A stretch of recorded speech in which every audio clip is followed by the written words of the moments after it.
మా భీమడోలు గ్రామం తరఫున ప్రత్యేకంగా రిక్వెస్ట్ చేసేది ఎమ్మెల్యే గారిని, మరి 4 ఏళ్ల పరిచయం భీమడోలుకి మీతో సార్, మరి దయచేసి మా భీమడోలులో ఒక ఎక్స్ప్రెస్ రైల్ని కనీసం ఆపే విధంగా మీరు పైన అధికారులతో కానీ చేసినట్టయితే, ఎందుకంటే మా భీమడోలు మండల కేంద్రం, అనేక విద్యా సంస్థలు ఉన్నాయి, అనేక మంది జనాభా ఉంది కాబట్టి ఒక ఎక్స్ప్రెస్ రైలు కానీ, అదే ద్వారకథములకు కూడా చాలా అందుబాటులో ఉన్న విలేజ్ కాబట్టి మరి ఒక ఎక్స్ప్రెస్ కనుక ఆగితే చాలా అందరూ హ్యాపీగా ఫీల్ అవుతామండి. అదేవిధంగా భీమడోలు జంక్షన్ కానీ భీమడోలు హైవే మీద కానీ ఏదైతే ఎక్స్ప్రెస్ బస్సులు కానీ లగ్జరీ బస్సులు కానీ ఆపే విధంగా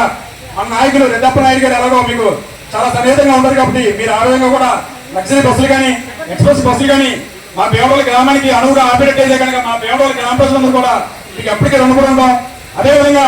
భీమడోలు గ్రామం కూడా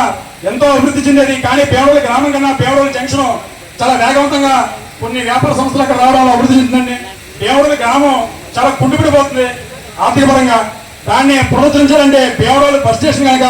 భీమడోలు గ్రామంలో కనుక ఏదైనా మంచి ప్రభుత్వం యొక్క స్థలం కనుక మీరు ఆర్టీసీ బస్ స్టాండ్ ని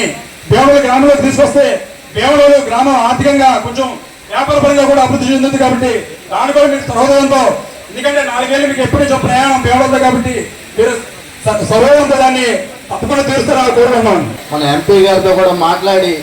రైలు కూడా ఆగేటట్టు, ఎక్స్ప్రెస్ ఆగేటట్టు కూడా దాన్ని ప్రయత్నం చేస్తాం, ఆపించేటట్టు చేస్తాం. అలాగే మనకి మన zonal RTC zonal chairman Reddappa Naidu గారితో మాట్లాడి ఆ ఎక్స్ప్రెస్ బస్సులు అన్నింటినీ కూడా ఇక్కడ లోపలికి వచ్చి భీమడోలు నుంచి ఆగేటట్టు దాన్ని కూడా చేసి, అలాగే మనకి ఆ హైవే ద్వారా ఏ అయితే పంచాయతీ భూములు ఉన్నాయో వాటిలన్నింటినీ కూడా సర్వే చేసి వాటిని కూడా ఆర్థికంగా పంచాయతీని బలోపేతం చేయడానికి వాటిని కూడా ఒక కాంప్లెక్స్ లో కట్టేటట్టుగా ఏర్పాటు చేయడానికి కూడా ప్రయత్నం చేస్తాం.